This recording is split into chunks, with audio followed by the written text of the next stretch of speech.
Création, publication et partage sur Internet. Introduction. Avec le numérique et Internet, la nature des documents et la manière de les produire et de les diffuser sont bouleversées par rapport au monde des documents traditionnels. Maîtriser les enjeux et les concepts concernant le document à l'ère du numérique en réseau s'avère indispensable pour plusieurs raisons. Pour produire des documents de qualité, seuls ou en collaboration, et pour les publier ou les partager sur Internet.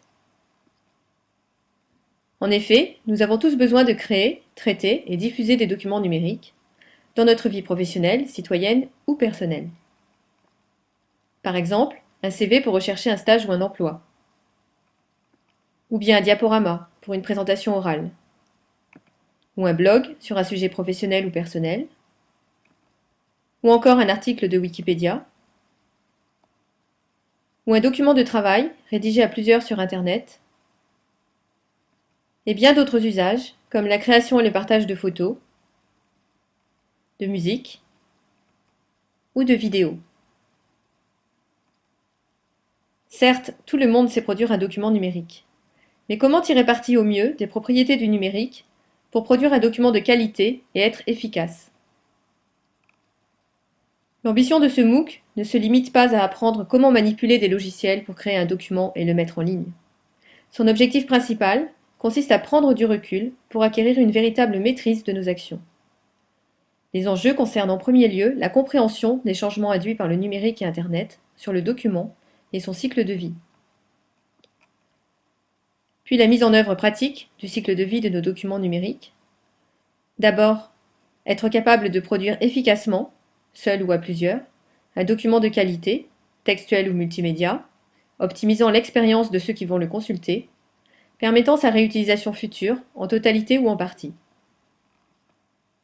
Il faut également savoir gérer correctement ces documents pour les identifier et les exploiter ultérieurement. Ensuite, maîtriser la diffusion de ces documents sur Internet, soit en publication ouverte, soit en partage privé, en tenant compte des aspects techniques et juridiques. Enfin, savoir réviser ces documents et exploiter leur historique, et éventuellement les archiver en contexte professionnel. Avant de répondre à toutes ces questions, il est utile d'accomplir un rapide tour d'horizon des concepts essentiels, qui seront ensuite détaillés pendant cette première semaine. Tout d'abord, un document numérique est bien différent d'un document traditionnel comme un livre papier. Il est important de comprendre que le document ne se limite pas à ce que nous voyons à l'écran, ou à ce que nous entendons en audio ou vidéo. En effet, le document est à la fois un fichier de données, codé en binaire, 0 et 1, et une restitution de ces données par un logiciel, sous une forme perceptible par les humains, soit à l'écran, soit sous forme sonore. Cette restitution peut être partielle et variable.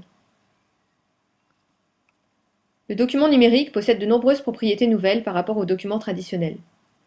La différence du codage binaire par rapport à la nature du contenu, qu'il s'agisse de texte, d'images, d'audio ou de vidéo, la possibilité de copier le fichier à coût nul, la séparabilité du fond et de la forme, l'intrication dans un même document d'éléments situés parfois dans des fichiers distincts, l'interactivité, en particulier pour les ressources web, la possibilité de traitements automatiques, l'adaptativité, par exemple des sites web personnalisés en fonction des utilisateurs, enfin l'évolutivité, un document numérique pouvant être modifié facilement. La création d'un document de qualité suppose de savoir gérer séparément le fond, le contenu, et la forme, l'apparence. En particulier, il faut savoir intégrer des médias comme des images, sons ou vidéos. Il faut également choisir une structure appropriée au contenu. Enfin, penser au lecteur qui va consulter le document en optimisant la navigation, l'ergonomie et l'accessibilité aux personnes souffrant de handicap. Il existe toute une diversité de documents numériques, textes, médias ou documents composites, dont la création, facilitée par le numérique, est aujourd'hui à la portée de tous. Quand on crée un document, se pose la question du format d'enregistrement. On distingue les formats éditables ou final, propriétaires, fermés ou ouverts, et les formats standardisés ou normalisés. Le choix d'un format aura des conséquences importantes sur la manipulation et la transmission du document. Le cycle de vie du document numérique est bouleversé par rapport à celui des documents traditionnels. Ainsi, on peut publier sur Internet sans passer par une validation. Pour pouvoir exploiter ultérieurement ces documents, il faut gérer correctement leur stockage. Par la suite, certains documents sont destinés à être publiés ou partagés en accès restreint. Or, le partage sur Internet requiert de maîtriser des aspects techniques et juridiques. Certains documents doivent être révisés, ce qui est devenu aisé dans le monde numérique et donc fréquent. Enfin, les professionnels doivent se préoccuper de l'archivage de versions figées des documents. Dans ce MOOC, nous détaillerons ces multiples enjeux et concepts, puis nous mettrons en pratique la création et la diffusion de documents numériques sur Internet. Ce MOOC se divise en 8 modules d'une durée d'1 semaine. En semaine 1, vous approfondirez les enjeux et les concepts concernant le document numérique et son cycle de vie. Vous rassemblerez les outils logiciels ou en ligne pour aborder la suite du MOOC. En semaine 2, vous étudierez comment structurer et mettre en forme un document dans un but d'efficacité, de cohérence et de stabilité de l'apparence. Les documents produits seront des documents bureautiques, traitement de texte et présentation diaporama, et des pages web. En semaine 3, vous verrez comment illustrer un document en intégrant le multimédia, images, son ou vidéo. En semaine 4, vous apprendrez comment optimiser la navigation dans un document, son ergonomie et son accessibilité. En semaine 5, vous vous initierez au travail collaboratif pour produire des documents à plusieurs, localement ou en ligne. Vous verrez ensuite comment les partager sur Internet en gérant les autorisations d'accès.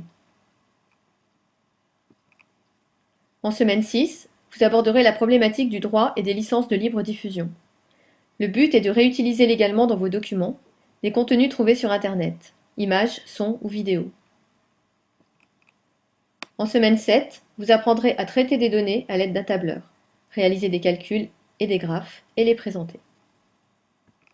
En semaine 8, enfin, vous adapterez vos documents au mode de diffusion, impression, envoi par courriel, dépôt sur Internet, en choisissant les propriétés associées, le poids ou encore le format de diffusion.